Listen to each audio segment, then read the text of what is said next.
December 4వ తారీఖున దత్తాత్రేయ జయంతి సందర్భంగా శ్రీమతి స్రవంతి గారి ఆధ్వర్యంలో దత్త హోమం సంప్రదించండి.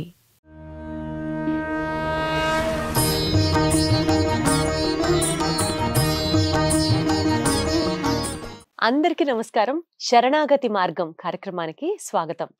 కార్తీక మాసంలో పూజలు, నోములు, వ్రతాలు, దీపాలు అలసిపోయారా? ఇంకా అప్పుడే అలసిపోతే ఎట్లాగా? ఇప్పుడు వచ్చేది మార్గశిర మాసం. మార్గశిర మాసం కూడా విష్ణుమూర్తికి చాలా ప్రీత్యర్థం అని చెప్తూ ఉంటారు. మరి ఈ మార్గశిర మాసం విశిష్టత, మార్గశిర మాసంలో మనం ఆచరించాల్సినటువంటి మన దినచర్య, వీటి గురించి క్లుప్తంగా మాట్లాడడానికి మనతో పాటు ఉన్నారు వైష్ణవ ధర్మ ప్రచారకురాలు పద్మజ రామానుజదాస్ గారు. అమ్మ నమస్కారం. నమస్తే అండి, ఎలా ఉన్నారు? చక్కగా ఉన్నానమ్మా, మీరెలా ఉన్నారు? బాగున్నా, ఆచార్య అనుగ్రహంతో. సో నేను చెప్పినట్లు కార్తీక మాసం అయిందే అమ్మయ్య అని అనుకోవడానికి లేదు. మార్గశిర మాసానికి సంబంధించి కూడా బోలెడంత విశిష్టత, ప్రాముఖ్యత ఉంది అని విన్నాం. దాని గురించి ఒకసారి మీరు చెప్తారా? కార్తీక మాసం శివకేశులు ఇరువురికి ప్రీతికరమైన మాసం, అందరికీ తెలిసిందే. విశేషించి కార్తీక దామోదరుని గురించి ఆయన ప్రీత్యర్థంగా ఈ మాసం అంతా కూడా విశేషమైన ఆరాధనలు జరిపారు అందరూ కూడాను. అయితే మార్గశిర మాసం అంతకు మించి అన్నట్లుగా ఉంటుంది. అంటే ఈ మాసాలన్నీ ఎటువంటివంటే భగవంతుడిని ఆరాధించడానికి మరింత అనుకూలమైనటువంటి కాలం. భగవంతుడే స్వయంగా శ్రీకృష్ణ పరమాత్మే భగవద్గీతలో చెప్పాడు, మాసాన మార్గశీర్షోహం అంటూ. మాసాలలో మార్గశిర మాసాన్ని నేనే అంటూ చెప్పాడు. అహం మార్గశీర్ష అహం అన్నారు. అంటే మార్గశిర మాసం నేనే అన్నాడంటే ఈ మాసం ఎంత విశేషమైందో అర్థం చేసుకోండి. ఈ మాసం అంతా కూడా స్వామి స్వయంగా వేంచేసి ఉన్న మాసం. ఎందుకంటే ఉదాహరణకి ఒక రోజులో 24 గంటల్లో తెల్లవారుజామున ఉండేటువంటి బ్రాహ్మీ ముహూర్తం లేదా బ్రాహ్మ ముహూర్తం అంటారు. ఈ బ్రహ్మ ముహూర్తం ఏదైతే ఉందో సుమారుగా 4 గంటల సమయంలో అక్కడ సత్వగుణం బాగా ఉద్భుతమవుతూ ఉంటుంది. ఆ సమయంలో ఒక రోజు 24 గంటల్లో తెల్లవారుజామున బ్రహ్మ ముహూర్తం అని పిలువబడుతుంది. సత్వగుణం బాగా ఉద్భుతమవుతూ ఉంటుంది. అలాగే సంవత్సరం మొత్తాన్ని ఒక రోజు అనుకుంటే, ఉదాహరణకి సంవత్సరం 365 రోజుల్ని ఒక రోజు అనుకుంటే, 12 మాసాలని ఒక రోజు అనుకుంటే, ఈ మార్గశిర మాసం బ్రహ్మ ముహూర్తం లాంటిది. అంటే ఈ మాసం అంతా కూడా సత్వగుణం బాగా ఉద్భుతమయ్యేటువంటి కాలం బాగా ఉంటుందన్నమాట. ఇప్పుడు సత్వగుణ సంపన్నుడైన శ్రీమన్నారాయణమూర్తిని ఆశ్రయించడానికి అనువైన కాలం మార్గశిర మాసం. అందుకని ఈ మాసానికి అంత విశేష స్థానం. అసలు ఒక్కొక్క మాసానికి ఆ పేరు ఎందుకు వచ్చిందో మనం చూసాం, గుర్తుండే ఉంటుంది మీకు. చంద్రుడు ఆనాటి ఆ మాసంలో వచ్చే పౌర్ణమి రోజున ఏ నక్షత్రంతో కలిసి ఉంటాడో ఆ నక్షత్రం పేరే మాసానికి. కృతికా నక్షత్రం కాబట్టి కార్తీక మాసం అని అనుకున్నాం. చిత్తా నక్షత్రంతో కలిస్తే చైత్ర మాసం. అలాగే మార్గశిర నక్షత్రంతో కలిస్తే మార్గశిర మాసం. అలా ఈ మార్గశిర మాసం అసలు దాని పేరే వైలక్షణ్యం ఉంది చూడండి. మార్గమునకు శిరం వంటిది, శిరస్సు వంటిది. మార్గశీర్షము, శీర్షము అంటే శిరస్థానం. ఇప్పుడు చూడండి, మనిషి యొక్క ఇంత శరీరంలో ఉత్తమాంగం ఏది అంటే శిరస్సు అని చెప్తారు. ఉత్తమాంగం శిరస్సు, అన్ని అంగాలలోకెల్లా. శ్రీనివాసుడికి వస్త్ర సమర్పణ అని ఒక ఆర్జిత సేవ ఉంటుంది. ఆ తీసుకొచ్చేటువంటి వస్త్రము స్వామికి సమర్పించేది. తీసుకొచ్చేటువంటి వాళ్ళు మగవాళ్ళు ఉత్తమాంగమైన శిరస్సు మీద ధరించి తీసుకుని వెళ్ళి స్వామికి సమర్పిస్తారు. మోసుకుంటూ ఇలా తీసుకుని వెళ్తారు ప్రదక్షిణ ప్రాకారంలో నుంచి. ఆ విధంగా ఆనంద నిలయంలోకి వెళ్ళి స్వామికి సమర్పిస్తారు. అలాగే మాలలు సమర్పించడం కూడా శ్రీనివాసుడికి ఉత్తమాంగమైన శిరస్సు మీదే బుట్టల్లో ఆ దండలన్నీ పెట్టుకొని మాలలు తీసుకువెళ్ళి సమర్పిస్తారు. అంటే మనిషి శరీరంలో ఉత్తమమైన అంగం ఏదైతే ఉందో అది శిరస్సు. అంటే శిరస్థానం ఉత్తమమైంది. అలాగే మార్గములన్నిట్లోకెల్లా కూడా శిరస్థానం ఉత్తమమైనటువంటిది ఏమిటంటే మార్గశీర్ష మాసం. ఏ మార్గం? భగవంతుణ్ణి చేరుకునేటువంటి మార్గం. భగవంతుని చేరుకోవటానికి అనేక మార్గాలు ఉన్నాయి మనకి. కర్మయోగం, జ్ఞానయోగం, భక్తి యోగం, అవతార రహస్య జ్ఞాన యోగం. భగవద్గీతలో గీతాచార్యుడు చెప్పాడు ఇవన్నీ కూడాను.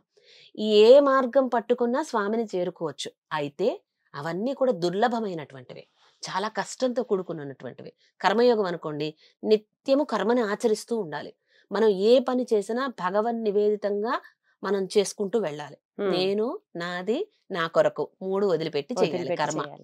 అప్పుడు కర్మ యోగం అనిపించుకుంటుంది అది. ఇక జ్ఞానయోగం అంటే భగవత్ వైభవాన్ని తెలియజేసేటువంటి అనంతమైన వాంగ్మయం ఉంది. అనేక గ్రంథాలు ఉన్నాయి. వేదాలు, ఇతిహాసాలు, పురాణాలు, ఉపనిషత్తులు ఇవన్నీ కూడా మనం నిరంతరం అధ్యయనం చేయటం. ఇది జ్ఞానయోగం. ఇంకొకటి కర్మయోగం, జ్ఞానయోగం, భక్తి యోగం. భక్తి అంటే అనుస్మరణ. ఒక్కసారి స్మరించి ఊరుకుంటే సరిపోదు. నిత్యము భగవంతుని గురించి అనుస్మరణ సాగుతూ ఉండాలి. అది భక్తి యోగం. వీటన్నిటి పరిణామం ఏమిటి అంటే భగవంతుడిని చేరుకోవటం. ఇవన్నీ భగవంతుడిని ఆశ్రయించడానికి ఉన్నటువంటి మార్గాలు. వీటన్నిటికన్నా ఉత్తమమైన మార్గం ఏమిటి అంటే మార్గశిర మాసంలో స్వామిని ఆశ్రయించడం. ఆయనే స్వయంగా నేనే ఈ మాసం అన్నాడంటే, ఈ మాసంలో ఆ సత్వగుణ సంపన్నుడైన శ్రీమన్నారాయణమూర్తిని మనం ఆశ్రయిస్తే ఇంకా విశేషమైనటువంటి ఫలితం. వెంటనే ఆశ్రయణ ఫలిస్తుంది. ప్రత్యేకంగా ఈ మాసంలో మనం చేయవలసినటువంటి కార్యాలు గాని, మనం ఆచరించాల్సినటువంటి పూజలు గాని ఏమన్నా ఉంటాయా? ఖచ్చితంగా అండి. మార్గశీర్ష మాసంలో మనకి భగవంతుడు వాసుదేవ తరుఛాయ నాతి సీత నా ఘర్మద అంటారు. అంటే వాసుదేవుడు అతి ఉష్ణంగానూ ఉండడు, అలానే అతి శీతలంగానూ ఉండడు. వాసుదేవుడు అనేటువంటి ఒక వృక్షపు నీడని అంటే స్వామిని మనం ఆశ్రయిస్తే మన తాపత్రయాలన్నీ పోగొడతాడు. ఆధ్యాత్మిక, ఆది దైవిక, ఆది భౌతిక అని త్రివిధ తాపాలని పోగొడతాడు. అలాగే మనం బాగా చలిగా ఉన్నప్పుడు వేడిని ఇస్తాడు. చెట్టు నీడ చూడండి, ఉదాహరణకి ఒక చెట్టు కిందకి వెళ్ళామంటే చలిగా ఉన్నప్పుడు వేడిని ఇస్తుంది, బాగా వేడిగా ఉన్నప్పుడు చల్లదనాన్ని ఇస్తుంది. మిట్ట మధ్యాహ్నం వేళప్పుడు చెట్టు నీడ ఎలా అయితే మనకి 2 రకాలుగా ఉంటుందో స్వామి నీడ కూడా అలాగే ఉంటుంది. మన ఈ కాలం కూడా అతి ఉష్ణంగాను ఉండదు, అతి శీతలంగాను ఉండదు. అవును. మార్గశిర మాసం మీరు చూసినట్లయితే లౌకికంగా పంటలన్నీ పచ్చగా పండిపోయి ఉంటాయి. ఎలా అంటే ఏపుగా పెరిగి ఇలా వంగి స్వామిని ఆశ్రయిస్తున్నాయా, ఆ పైర్లన్నీ కూడా వంగి స్వామి పాదాలకి నమస్కరిస్తున్నాయా అన్నట్లుంటాయి. మీకు చూడండి, చాలా చక్కగా గ్రీనరీ కనిపిస్తుంది ఎక్కడికి వెళ్ళినా కూడా మార్గశిర మాసం. అంత చక్కనైన కాలంలో మనం 10 దాకా పడుకోకుండా మార్గశిర మాసంలో చక్కగా తెల్లవారుజామునే స్నానం చేసి కార్తీక మాసంలో చేసినట్లుగానే ఎప్పుడు అసలు ఏమండి ఒక్క నెల అని కాదు, 365 రోజులు బ్రహ్మముహూర్తంలో చేసే ఆరాధన సత్ఫలితాలను ఇస్తుంది ఎప్పుడైనా కానీ. ఆ 4 to 6 మధ్య ఉండేటువంటి కాలం చాలా సత్వగుణంతో ఉంటుంది, ప్రశాంతంగా ఉంటుంది వాతావరణం. మనం కూర్చొని ధ్యానం చేసిన భగవంతుడి మీద మనసు లగ్నం కావడానికి ఎక్కువ ఆస్కారం ఉంటుంది. అందుకని ఎప్పుడైనా సరే విశేషించి ఈ మార్గశిర మాసంలో తెల్లవారుజామునే లేచి స్నానం చేయటం ద్వారా బయట ఉండేటువంటి వాతావరణానికి మనం కూడా కొంచెం అడాప్ట్ అవుతాం. అది చాలా మంచిది పద్ధతి. ఈ మార్గశిర మాసంలో ఆ శ్రీమన్నారాయణమూర్తిని ఆశ్రయించడానికి అనువైన కాలం కాబట్టి చక్కగా ఆరాధన అవగానే ఏదో ప్రసాదం భగవంతుడికి మనకి చేతనైనంతలో సమర్పించి ఆరాధన అవ్వడంతో కోవిలకు వెళ్ళి చక్కగా దేవుణ్ణి దర్శించుకొని రావటం. ఈ మార్గశీర్ష మాసంలో కూడా విశేషమైనటువంటి పుణ్యక్షేత్రాలు మనకి శ్రీ వైష్ణవ సంప్రదాయంలో దివ్య దేశాలు లేదా దివ్య తిరుపతులు అంటారు. ఏవైనా వెళ్ళి సేవించుకొని రావటం ఇదంతా కూడా చేస్తుంటారు. భగవంతుడి యొక్క స్తోత్రాలు విశేషించి పారాయణ చేయటం ఇవన్నీ చేస్తుంటారు. ఇంకా విశేషించి మార్గశీర్ష మాసంలోనే దత్తాత్రేయ జయంతి వస్తుంది, గీతా జయంతి వస్తుంది. సకల వేద సారమైంది, సకల ఉపనిషత్ సారమైనటువంటిది భగవద్గీత. 18 అధ్యాయాలలో గీతాచార్యుడు మనం ఎలా ఉండాలి, ఎలా ఉండకూడదు, ఏం ఆహారం తీసుకోవాలి, ఎంత తీసుకోవాలి, ఎలా తీసుకోవాలి, ఎప్పుడెప్పుడు తీసుకోవాలి, ఇలాంటి విషయాలు కూడా చాలా డీటెయిలింగ్గా మనకి ఒక్కొక్క శ్లోకంలో అనుగ్రహించారు. అటువంటి భగవద్గీత స్వామి అనుగ్రహించింది ఈ మాసంలోనే. డిసెంబర్ 1వ తేదీన గీతా జయంతి రాబోతుంది. ఆ రోజున మరింత వివరంగా భగవద్గీత వైభవాన్ని మనం మాట్లాడుకుందాం. తప్పకుండా తప్పకుండా. అలా ఈ మాసం అంతా కూడా విశేషమైనటువంటిది, శ్రీమన్నారాయణమూర్తికి ఆరాధన చేయటానికి అనువైనటువంటి మాసం. సహజంగా ఎప్పుడు విష్ణు సహస్రనామం చేసుకున్నా మంచిదే అంటారు. ప్రత్యేకంగా మార్గశిర మాసంలో విష్ణు సహస్రనామం గనక చదివితే ఆ మాసం అంతా కూడా ఇంకా చాలా మంచిది అని విన్నాను. అవునా? అవునండి. సంకీర్త్య నారాయణ శబ్దమాత్రం విముక్త దుఃఖ సుఖినో భవంతి అన్నారు. నారాయణ శబ్దం మాత్రం విన్నా చాలు మన ఈ యొక్క దుఃఖ సాగరం నుంచి బయటకు రావచ్చు, విముక్తి లభిస్తుంది అని అంటారు. అటువంటి విష్ణు సహస్రనామాలు మనం నిత్యము పారాయణ చేయాలి. ప్రతిరోజు విష్ణు సహస్రనామం సేవించాలి. కుదరని పక్షంలో పర్వదినాల్లో సేవించాలి. ఈ మార్గశీర్ష మాసం 30 దినాలు పర్వదినాలే.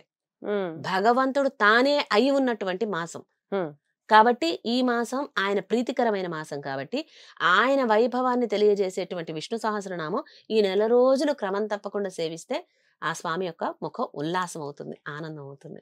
కాబట్టి ఈ మాసం విశిష్టత తెలుసుకున్నాం కాబట్టి ఖచ్చితంగా రోజు విష్ణు సహస్రనామాలు పారాయణం చేయడానికి ప్రయత్నం చేయండి. మనసుంటే మార్గం ఉంటుంది. అంతా మంచి జరగాలని మనస్ఫూర్తిగా కోరుకుంటూ ధన్యవాదాలమ్మా. జై శ్రీమనారాయణ. జై సర్వం శ్రీమన్ శ్రీకృష్ణ శ్రీకృష్ణ అర్పణమస్తు. అర్పణమస్తు.